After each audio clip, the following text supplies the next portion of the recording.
Let's go! A few years ago, nicotine looked the same as it always had. Cigarettes, vapes, chewing tobacco. Now, there's something different behind the counter. Small, silent, smoke-free, ZYN, no vapor, no smell, no lighter. Yet somehow, these tiny white pouches have become one of the fastest-growing nicotine products in the world.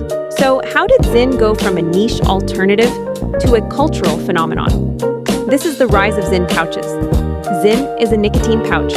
You place it under your upper lip, where it slowly releases nicotine through the gums. There's no tobacco leaf, no combustion, no inhalation. Instead, ZYN uses nicotine combined with plant-based fibers, flavorings, and sweeteners. It comes in different strengths, usually between 3 and 6 milligrams, and flavors like mint, citrus, coffee, and cinnamon. Because there's no smoke or vapor, ZYN is often seen as a cleaner, more discreet way to consume nicotine. And that perception changed everything. ZYN didn't appear overnight. Its origins trace back to Scandinavia, where a smokeless tobacco product called snus has been popular for decades. In countries like Sweden, snus is often credited with lower smoking rates compared to the rest of Europe. Seeing an opportunity, a company called Swedish Match removed the tobacco, modernized the design, and created ZYN. In 2014, ZYN quietly entered the US market. At first, almost no one noticed. By the late 2010s, vaping was under fire. Flavored vape bans, health scares, growing concern about youth usage. Cigarette smoking was already declining, but demand for nicotine never disappeared. ZYN entered the market at the perfect moment. It wasn't smoke, it wasn't vapor, and it didn't fit neatly into existing regulations. For many users, it felt like a loophole. ZYN's biggest advantage wasn't flavor or strength, it was invisibility.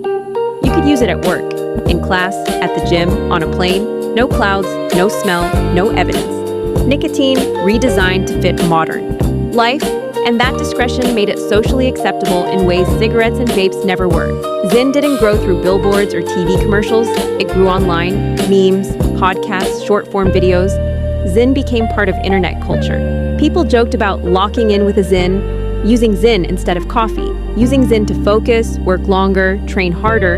It became associated with productivity, discipline, and self-control. ZYN wasn't just nicotine anymore, it was a mindset.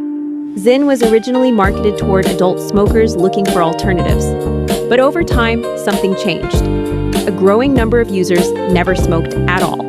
For many people, ZYN wasn't a replacement, it was an introduction. Critics argue this lowers the barrier to nicotine addiction, making it easier than ever to start. Supporters argue the opposite, that ZYN helps reduce harm by pulling users away from cigarettes and vapes. The debate is far from settled. ZYN eliminates smoke, which removes many of the most dangerous chemicals found in cigarettes. But nicotine itself is still addictive. It increases heart rate and blood pressure and can create strong dependency. There are also concerns about oral health, gum irritation, and long-term effects that are still being studied. As ZYN grows, regulators are paying closer attention, and the conversation around nicotine is evolving once again.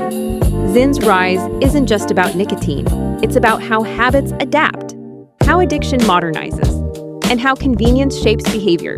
Whether ZYN is a safer alternative or the beginning of a new nicotine era, one thing is clear, these tiny pouches change the game.